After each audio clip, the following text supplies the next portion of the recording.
Bab 1. Pendahuluan 1.1 Latar belakang. Ozon adalah gas yang secara alami terdapat di atmosfer tersusun oleh 3 molekul oksigen, atau biasa dilambangkan O3. Ozon terdapat di dua wilayah atmosfer, yaitu di stratosfer dan di troposfer. Di troposfer sekitar 10-16 km dari permukaan bumi. Terkandung 10% lapisan ini. Sisanya yang 90% terdapat di lapisan stratosfer 50 km dari troposfer. Fungsi lapisan ozon adalah untuk melindungi bumi dari radiasi sinar ultraviolet yang dipancarkan matahari sebanyak 99%. Radiasi ini ditahan oleh lapisan ozon dan hanya sisanya 1% radiasi yang sampai ke bumi. Hal ini membuat radiasi tersebut tidak berbahaya bagi makhluk hidup yang ada di bumi. Sayangnya, lapisan pelindung radiasi ultraviolet ini semakin mengalami penipisan, bahkan kerusakan. Hasil pengamatan di tahun 1980 sampai 1991 mendapati lubang pada lapisan ozon yang membesar hingga hampir seluas benua Australia. Penelitian pada tahun 2011 menunjukkan hasil yang memulai membaik. Lubang tersebut masih tersisa di atas kutub utara, Rusia, dan Australia. Penipisan lapisan ozon akan meningkatkan radiasi sinar ultraviolet sinar matahari sampai ke bumi. Hal ini berbagai dampak langsung bagi kesehatan manusia seperti kanker, tumbuhan, dan hewan, mengakibatkan meningkatnya suhu bumi, pemanasan global yang memicu mencairnya es di kutub, meningkatnya permukaan air laut, dan tidak menentunya cuaca dan iklim, dan meningkatkan bencana alam. Kesemuanya memberikan dampak lanjutan di berbagai bidang mulai kesehatan, ekonomi, sosial, hingga pertahanan dan keamanan. 1.2 Batasan masalah. Agar isi makalah ini lebih tertata, terfokus, dan menghindari pembahasan yang terlalu luas, maka penulis perlu membatasinya. Adapun batasan masalah dalam makalah ini adalah memberikan pemahaman tentang menipisnya lapisan ozon, seperti pengertian, fungsi, penyebab menipisnya, proses menipisnya, dampak, dan usaha mencegah lapisan ozon. 1.3 Rumusan masalah. Ada beberapa rumusan yang ingin dibahas dalam makalah yang akan membahas tentang ozon, antara lain 1. Apa pengertian lapisan ozon? 2. Apa fungsi dari lapisan ozon? 3. Apa penyebab penipisnya atau kerusakan pada lapisan ozon? 4. Bagaimana proses menipisnya lapisan ozon? 5. Apa akibat atau dampak dari menipisnya lapisan ozon? 6. Bagaimana mencegah menipisnya lapisan ozon? 1.4 Manfaat. Manfaat yang diharapkan dari penulisan makalah ini adalah memberikan kita pengetahuan dan wawasan mengenai apa yang dimaksud dengan ozon, mengenai fungsi dari ozon, menyebabkan penipisnya lapisan ozon, proses menipisnya lapisan ozon, dampak yang ditimbulkan oleh penipisan lapisan ozon terhadap kehidupan di bumi, dan usaha yang kita dapat dilakukan untuk mengurangi dan mencegah dampak buruk yang ditimbulkan menipisnya lapisan ozon. Pengetahuan ini diharapkan semoga mampu meningkatkan kesadaran kita untuk menjaga lingkungan serta mengubah pola hidup untuk mendukung pelestarian lingkungan hidup. Bab 2 Pembahasan 2.1 Pengertian lapisan ozon. Ozon sendiri merupakan suatu gas yang terdapat di atmosfer secara alami atau ada di atmosfer dengan sendirinya, hingga lapisan ozon diartikan sebagai lapisan yang mengandung banyak gas ozon. Ozon ini merupakan suatu gas yang mengandung unsur-unsur kimia.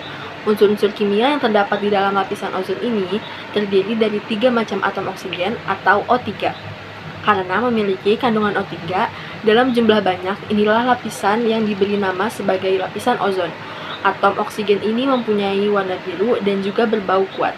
Perbedaan di antara oksigen yang berwarna di lapisan ozon dengan oksigen yang kita hirup sehari-hari adalah warna dan pada bau. Jika oksigen yang terdapat pada lapisan ozon mempunyai warna biru dan memiliki bau yang menyengat, maka oksigen yang kita hirup sehari-hari tidak mempunyai keduanya. Bisa dikatakan tidak berwarna dan tidak juga berbau. Dari masing-masing sekitar 10 juta molekul di udara, 2 jutanya adalah termasuk oksigen normal dan yang merupakan ozonnya adalah 3 saja. Lapisan ozon ini terbentuk karena adanya pengaruh dari sinar ultraviolet yang berasal dari bagian matahari terhadap molekul-molekul oksigen. Sebenarnya peristiwa ini demikian telah terjadi sejak berjuta-juta tahun yang lalu. Namun, molekul-molekul nitrogen yang berada di atmosfer mampu menjaga konsentrasi ozon tersebut tetap stabil. Sebelumnya sudah dikatakan bahwasanya ozon ini berada di lapisan atmosfer, sehingga kita dapat menemukan lapisan ozon ini di lapisan atmosfer juga. Gas-gas ozon ini di atmosfer bumi terdapat dua lapisan, yakni lapisan troposfer dan juga lapisan stratosfer. Di lapisan troposfer, gas-gas ozon ini hanya terdapat dalam persentase kecil, yakni hanya 10%, sedangkan 90% lainnya terdapat di lapisan troposfer. Lapisan troposfer sendiri berada di sekitar 10 hingga 16 km dari permukaan bumi.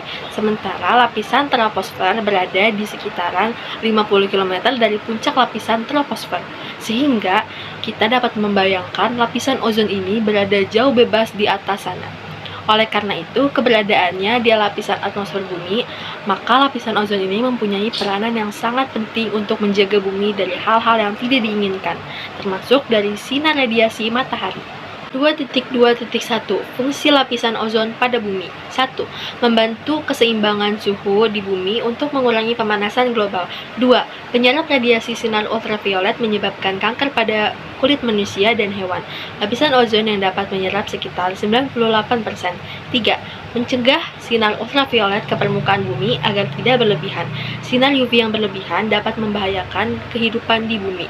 4. Melindungi bumi dari benda-benda langit, komet, dan meteor bisa jatuh kemana saja, termasuk bumi. Atmosfer yang di dalamnya juga memiliki lapisan ozon, lalu berfungsi untuk membakar benda langit agar tidak jatuh ke permukaan bumi. 2.2.2 Fungsi lapisan ozon bagi kehidupan. 1. Mencegah kanker kulit. Mengutip dari UN Environment Program, sinar UV yang berlebih dan terkena kulit dapat menyebabkan kanker kulit. Dengan adanya lapisan ozon, kulit manusia dan hewan jadi lebih terlindungi. 2. Mencegah katarak. Tak hanya berbahaya untuk kulit, sinar ultraviolet juga berbahaya untuk kesehatan mata. Hal itu disebabkan UVB yang dapat merusak kornea dan lensa mata. 3. Mencegah kerusakan tumbuhan. Salah satu fungsi utama lapisan ozon adalah menjaga tumbuhan yang menghalau sinar ultraviolet. Sinar UVB dapat berdampak buruk pada tanaman bersel satu dan ekosistem perairan. Yang terakhir yaitu menjaga ekosistem laut. Lautan adalah ekosistem terbesar di bumi. Mereka mengandung mikroorganisme, hewan, dan tumbuhan yang memberi manusia setengah dari oksigen yang manusia hirup. Sinar UVB berlebih dapat menyebabkan dampak buruk bagi ekosistem laut. Dengan meningkatnya sinar UVB, maka jaring makan di laut akan terganggu dan mengancam keberagaman hayati laut. Radiasi UVB diketahui dapat menyebabkan kerusakan pada tahap awal perkembangan ikan, udang, kepiting, amfibi, dan hewan laut lainnya. Dampak paling parah adalah menurunnya kapasitas reproduksi dan gangguan perkembangan larva. 2.3 Penyebab menipisnya lapisan ozon. Mengenai lapisan-lapisan ozon, kita akan sangat dekat dengan tema mengenai penipisan lapisan ozon. Lapisan ozon yang melindungi bumi kita semakin lama mengalami penipisan. Penipisan lapisan ozon ini merupakan suatu wujud dari kerusakan lapisan ozon. Lapisan ozon yang menipis akan mudah berlubang, dan ketika lapisan ozon berlubang, maka lapisan ozon tidak akan menjalankan fungsinya secara optimal. Maka banyak kerugian yang didapatkan ketika lapisan ozon yang kita miliki menipis, bahkan berlubang. Penipisan lapisan ozon tidak disebabkan oleh waktu, namun disebabkan oleh berbagai gas yang bisa menyebabkan penipisan pada lapisan ozon tersebut. Beberapa gas yang menyebabkan terjadinya penipisan lapisan ozon antara lain klorofluorokarbon atau CFC, halons, karbon tetraklorida, bromida, senyawa klorin yang mengandung metil klorofrom, dan lain sebagainya yang melepaskan klorin atau bromin ketika pecah. Gas-gas penyebab terjadinya penipisan lapisan ozon tersebut dapat diproduksi melalui kegiatan sehari-hari maupun penggunaan berbagai alat tertentu, sehingga setiap hari akan terjadi usaha penipisan lapisan ozon. Karena setiap hari terjadi usaha penipisan lapisan ozon, maka secara otomatis hal ini akan membuat lapisan ozon semakin menipis. Setelah kita mengetahui mengenai gas-gas yang menyebabkan terjadinya penipisan lapisan ozon, sekarang kita akan mengetahui tentang apa saja yang menjadi penyebab penipisan lapisan ozon, yang meliputi aktivitas maupun penggunaan benda-benda tertentu. Dan beberapa aktivitas yang akan menyebabkan penipisan lapisan ozon antara lain yaitu penggunaan kendaraan yang terlalu banyak. Kendaraan sebagai alat transportasi akan menimbulkan asap sebagai bahan penyebab polusi udara. Asap-asap kendaraan yang menyumbangkan polusi udara yang mengandung berbagai macam gas merugikan yang akan menyebabkan penipisan lapisan ozon. Asap-asap kendaraan tersebut akan naik ke atas hingga kemudian menyebabkan memanasnya suhu bumi. Hal ini lama-kelamaan akan menyebabkan penipisan lapisan ozon. Selanjutnya, penggundulan hutan. Penggundulan hutan berarti mengurangi jumlah pohon yang berfungsi sebagai penetralisir udara yang ada di bumi. Ketika hutan-hutan digunduli, maka proses penetralisasi udara akan sulit dilakukan. Setelah itu, produksi karbon akan sulit dikendalikan. Hal itu akan menyebabkan cepatnya proses penipisan lapisan ozon. Selanjutnya, banyaknya asap pabrik. Tidak hanya asap kendaraan saja, asap pabrik juga akan menyebabkan terjadinya penipisan lapisan ozon. Asap pabrik juga mengandung gas-gas berbahaya yang menyebabkan suhu bumi memanas dan akan menyebabkan penipisan pada lapisan ozon. Selanjutnya, penggunaan AC dan hair dryer secara besar-besaran. AC dan hair dryer adalah dua benda elektronik yang akan memproduksi banyak sekali gas CFC. Penggunaan benda tersebut akan memicu pemanasan suhu bumi sehingga pada akhirnya akan menyebabkan tipisnya lapisan ozon. Selanjutnya, bahan-bahan rumah tangga yang mengandung zat berbahaya. Bahan-bahan rumah tangga seperti pembersih rumah tangga banyak yang mengandung bahan-bahan kimia. Bahan-bahan kimia ini akan menyumbang pencemaran bagi udara yang pada akhirnya akan menyebabkan penipisan lapisan ozon. Selanjutnya, penggunaan pestisida yang berlebihan. Pestisida adalah cairan pembasmi hama yang biasa digunakan dalam pertanian. Pestisida ini mengandung berbagai bahan kimia yang akan menyebabkan penipisan pada lapisan ozon. Itulah beberapa kegiatan yang menyebabkan terjadinya penipisan pada lapisan ozon. Setelah mengetahui aktivitas apa saja yang menyebabkan penipisan pada lapisan ozon ini, maka kita sebaiknya mengurangi aktivitas tersebut. Selanjutnya ada efek rumah kaca. Bicara mengenai lapisan ozon dan penipisannya, otomatis akan bersangkutan pada efek rumah kaca. Efek rumah kaca ini juga salah satu hal yang sering kita dengar sebagai penyebab pemanasan global. Sebenarnya apa itu efek rumah kaca? Efek rumah kaca adalah istilah untuk menggambarkan peristiwa meningkatnya konsentrasi gas karbon dioksida dan gas lainnya di atmosfer yang akan mengganggu penyerapan energi. Energi yang diserap akan dipantulkan kembali dalam bentuk radiasi inframerah oleh awan dan juga permukaan bumi. Namun sebagian besar inframerah tersebut akan tertahan oleh awan dan gas karbon dioksida serta gas lainnya untuk dikembalikan ke permukaan bumi. Hal ini akan membuat suhu di bumi menjadi panas. Hal inilah yang disebut sebagai efek rumah kaca. Efek rumah kaca ini dapat disebabkan oleh berbagai gas. Gas-gas yang menyebabkan efek rumah kaca antara lain karbon dioksida, belerang dioksida, nitrogen monoksida, dan yang terakhir senyawa-senyawa organik seperti CFC. Itulah gas-gas yang menyebabkan terjadinya efek rumah kaca. Dan setelah mengetahui, sebaiknya kita lebih bijak dan tidak melakukan aktivitas yang menimbulkan gas-gas tersebut. 2.4 Proses menipisnya lapisan ozon. Berikut proses terjadinya penipisan lapisan ozon. 1.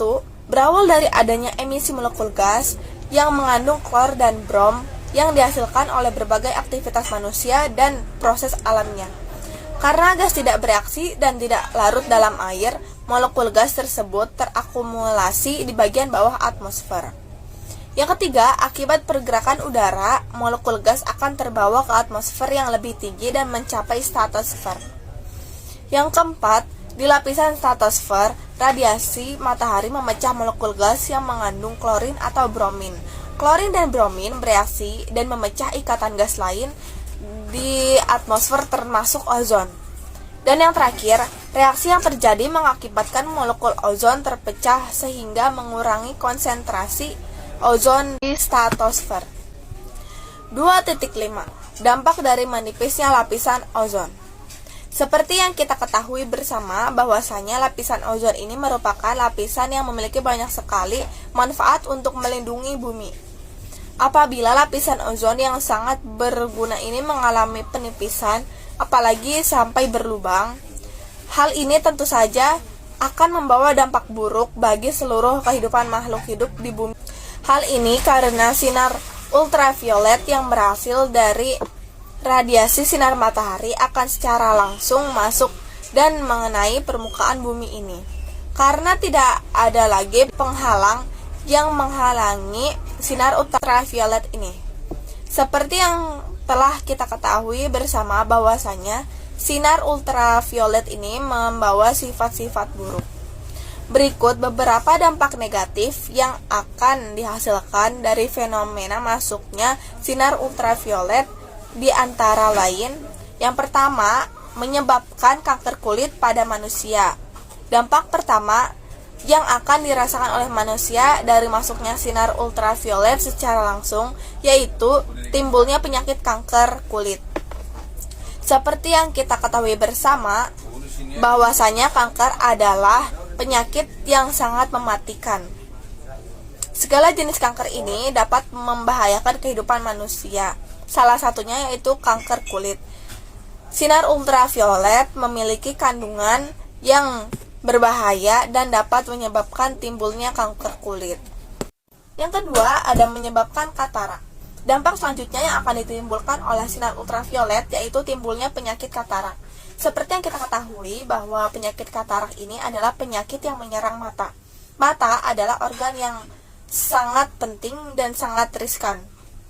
Oleh karena itu, sinar ultraviolet ini adalah sinar yang sangat berbahaya. Yang ketiga, melemahkan sistem imunitas badan. Sinar ultraviolet juga memiliki kemampuan untuk melemahkan sistem imun pada badan. Sistem imunitas merupakan sistem yang menjaga ketahanan tubuh agar tidak mudah terserang penyakit.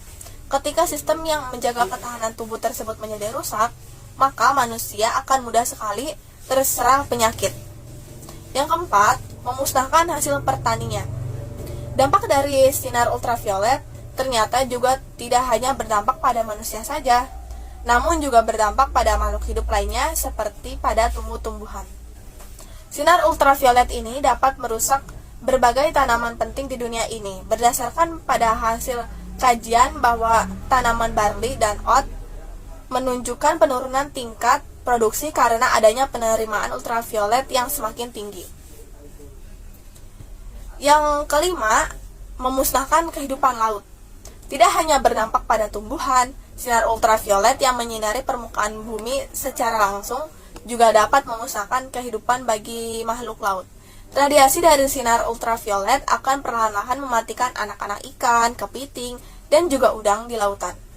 Selain binatang-binatang laut, radiasi dari sinar ultraviolet juga dapat mengurangi jumlah plankton yang ada di lautan. Hal ini tentu saja akan membuat banyak binatang laut menjadi kelaparan dan bahkan mati. Mengingat bahwa plankton adalah salah satu sumber makanan bagi binatang-binatang yang ada di lautan. Ketika banyak ikan maupun binatang-binatang laut yang mati, maka secara tidak langsung juga akan berdampak buruk bagi kehidupan manusia.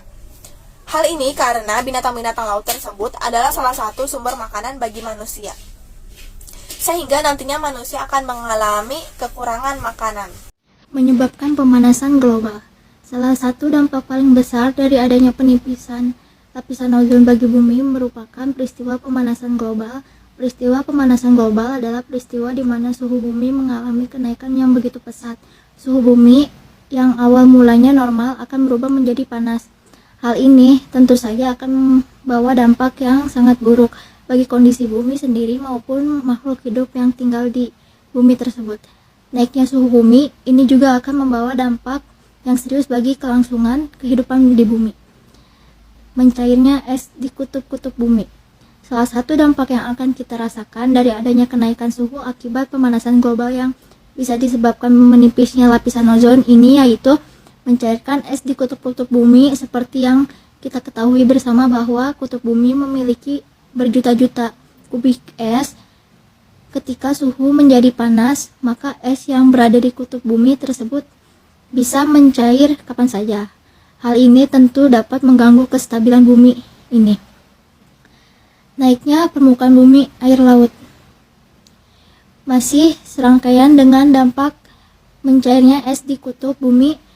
Ketika es yang jumlahnya sangat banyak tersebut mencair, maka hal pertama dapat dirasakan oleh manusia yaitu meningginya permukaan air laut. Es yang telah mencair berarti menjadi air yang dan siap menambah volume perairan di bumi. Akibatnya permukaan laut menjadi lebih tinggi dan banyak pulau-pulau dengan ukuran kecil akan tenggelam. Usaha mencegah menipisnya lapisan ozon. Upaya pencegahan terhadap menipisnya lapisan ini sangatlah penting untuk dapat menjaga bumi dan berbagai hal yang dapat mengancam bumi ini.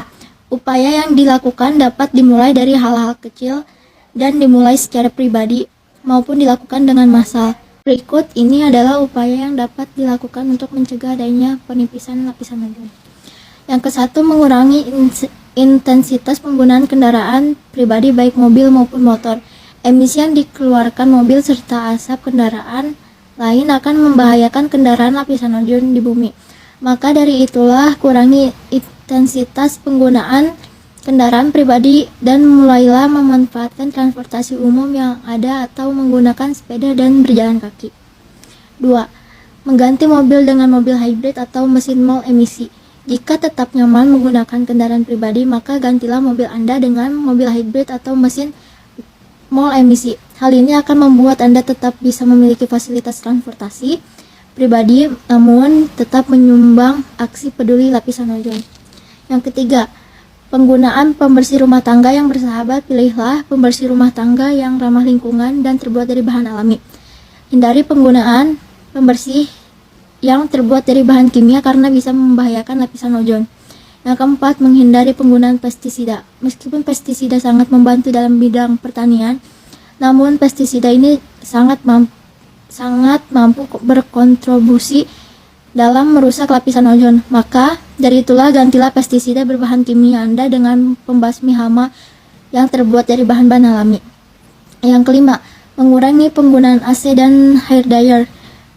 Kedua alat tersebut merupakan alat penyumbang gas CFC dalam jumlah banyak. Hal ini tentu sangat membahayakan, maka dari itulah sebaiknya kita mengurangi penggunaan kedua alat tersebut.